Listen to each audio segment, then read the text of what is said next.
Welcome, I'm Katelyn. I'm the aquatic supervisor at the YMCA here in Sarnia and a member of the PointSAR Coast Guard auxiliary boat here at Bridgeview Marina. I have a couple of boating safety tips and how to wear a life jacket for you today. So first thing, as far as boating safety, when you're out on the water operating a vessel, you want to make sure you have your pleasure craft operator's card on you. If it's not something you currently have, it's easy to do online, so you can check that out and get it online. When you're putting on your life jacket or PFD, you want to make sure that you're doing up the zipper and the buckles. One or the other isn't going to work, so make sure you're doing the zipper up, buckles, and then if you need to tighten it with the straps here. You want to make sure you have your life jacket on and that everybody on board is wearing their life jacket. If you're not wearing your life jacket, it's not doing you any good. So make sure that everybody on board has one.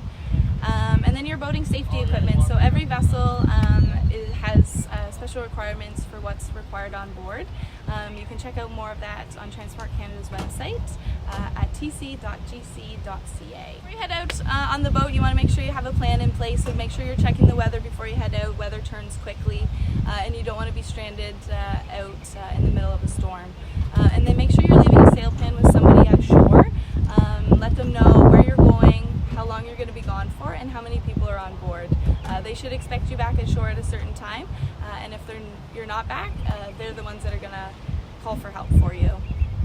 But if you are in distress out on the water and you have a cell phone on you with service, you can call star 16 from your cell phone. It's a direct call to the Joint Rescue Coordination Center where they'll send out the appropriate assets to help you on the water. When you're out on the water, keep in mind that when you're operating a vessel, you're not operating under the influence of drugs and alcohol. Same applies on land as it does on water, so no drinking and no drugs while you're operating a vessel. I'm going to touch on life jackets. So life jackets and PFDs are two terms commonly used interchangeably, but they are two different things. So PFD stands for Personal Flotation Device, and a PFD is not much good to you if you go unconscious in the water, whereas a life jacket will help you a great deal if you go unconscious in the water. So there's three requirements of a life jacket. First being the color, it will be red, yellow, or orange. These are the highest visible colors in the water. If you're stranded and somebody's looking for you, you are a lot easier to find. A life jacket will also have a whistle on it so that you can sound for help if you can't yell.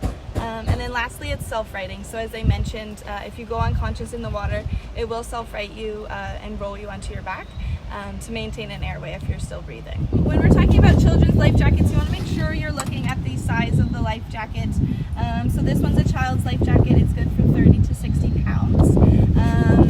There's infant life jackets that are smaller. You can size up to a youth life jacket where it's usually 60 to 90 pounds. But you want to make sure you're putting your child in the appropriate size life jacket or PFD so that it's going to hold them up. They often also have the leg strap on them, so you can do this up under their leg, and it's just going to prevent the jacket from riding up on them.